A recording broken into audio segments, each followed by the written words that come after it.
Good evening.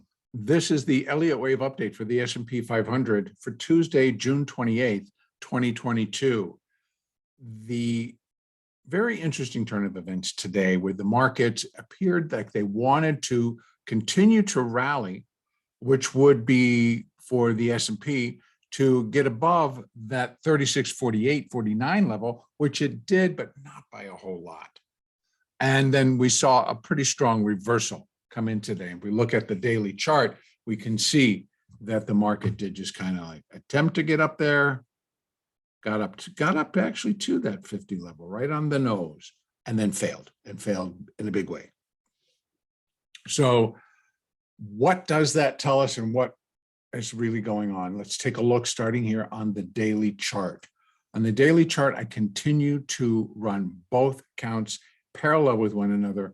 What I'm showing right now is if we are in an intermediate degree 5-wave decline, and that would be that waves 1 and 2 are in, we're in that intermediate third wave. And within that, this possibly could be the completion point for minor wave 1 of intermediate 3, which leaves a lot to come to the downside. But that would also include that we're within a minor wave 2 counter trend bounce.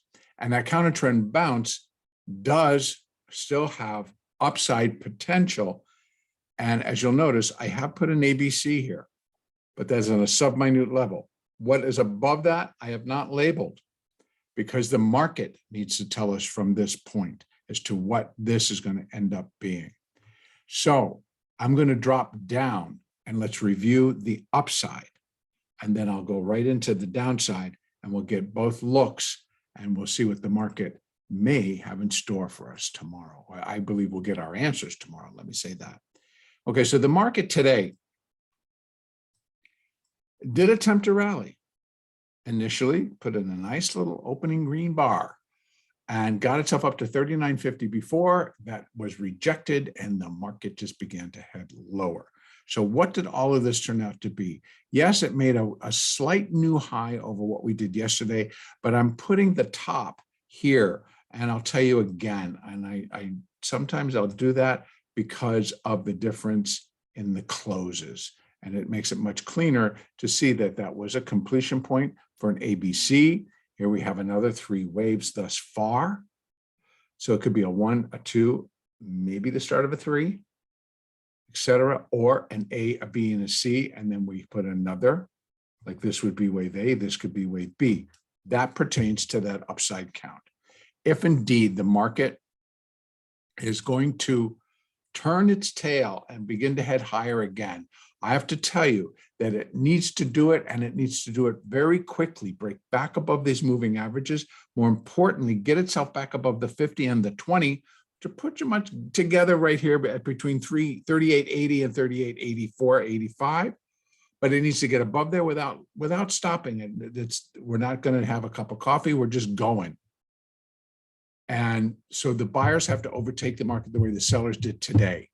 And can they do that? Sure. Why? Pick a reason. The fact is it does remain out there and the markets are capable of doing it. So we'll leave that up to the market to let us know. But that's what I would be looking for to give me confirmation that buyers are back, buy side's back on, and we now stand a shot at getting above 39.50 and back up towards 4,000. That's the upside look. Right now, does it stack up that it could happen? 50-50 probability. So again, I would be remiss to say that it was anything less, because that's like saying that I know what all these guys got lined up for tomorrow and what's coming in the back door and what reallocators are needing to do, et cetera, et cetera. Plus, we start tomorrow's Wednesday, then we got Thursday, Friday. We're back at expiration once again in front of a holiday weekend, by the way. Another one, God bless them. Okay, so the upside is there. And to start to identify it, that's what I need to see. I want it to move, and it needs to move with strength and not get held up, turn around, come down. It needs 2, 3, 4 bars of strength. Otherwise, I believe sellers will come in and take over. Now, downside, I cannot say that this is not the completion point for minor wave 2. And again, it comes in very weak. Now, we've been at this juncture before, pretty much in a similar spot where we put in a fairly solid rally, and we're looking for the downside to kick in and go up and go again. And we get it going, and it stops and a dime turns, and it just resumes the next leg up. That is where the market has left us right now. Exactly there. This is 3 waves. If left here and the market starts to turn, it's left as 3.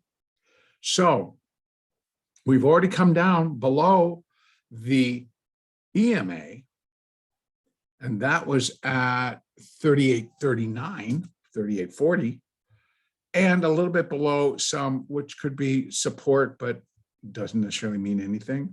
So the next one on the line, if we continue to go down, because we closed underneath that EMA, is to come down to the SMA. And this is the new addition that I've placed on our charts, is that this is the 200 simple moving average, the SMA, and that's at 37.82. So continued downside, yep, we got a little bit of price support, same place. So we don't have a whole lot in between. See, stop at price support. And then so next price support is down right where this 200 SMA is.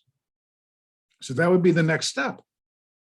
A renewal of a downside. They come in and they continue to pound lower. That's where it should end up. Excuse me. We'll be down here. Now, what would that then tell us is that we're likely going to see the completion point for a minor wave 2, and that we're going to drop very precipitously, and we should, again, price support 3,700. That's where we've had it before. That's where we'll find it again. Ultimately, though, it may stop and pause there, but what we'd really be looking for is a continuation to take us down below 36.39. That would give stronger support to that drop, to that next zone, which is 3,500 down to about 34.88-ish. And that then puts us in line to have the possibility of being completed in terms of that other view that runs in parallel. And that would be that it's an intermediate A, B, and this is the completion point for intermediate C wave, but then it changes a few things before, but it's there and it can happen. But I would be looking for support at that zone. A break there, and we're headed much lower, much lower. We're heading down towards 32.25. We're heading to below 3,000. And again, can the market do it? It absolutely can, folks. It absolutely can. It just depends on what comes in to start to kick it down. So at this point, I don't know. But again, I would be remiss if I didn't show the reality of what's sitting out there and possibly to happen according to the technical picture of where the market is. What's going to contribute to that technical picture is a little bit of everything we're already looking at, confronting. So there we have it. We have an upside and a downside. Downside should have a lot more freedom to roam about the cabin. And this is the cabin. To roam about the country, and this is the country. It's like getting out and just going and stretching your legs and seeing what's up. Upside, I just truly feel that it'll be more difficult because there are more things lining up to take the market lower than there are to take the market higher. So again, tomorrow's GDP that comes in before the opening, that likely is going to set the tone. If GDP is like, wow, love it, shows a lot of progress, we're doing great, this whole inflation thing, bupkis, no problem, off to the races, and that would be reflected in the prices. That's why we have the upside view.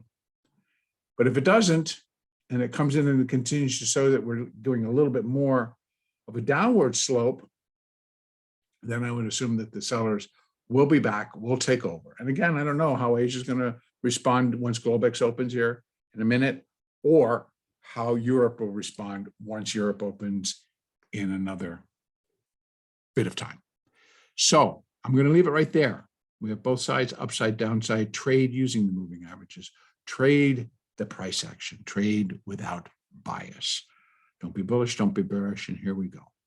So they're opening them up a very little bit, nothing too much to shake a stick at. I imagine they're going to sit there and wait for further directions.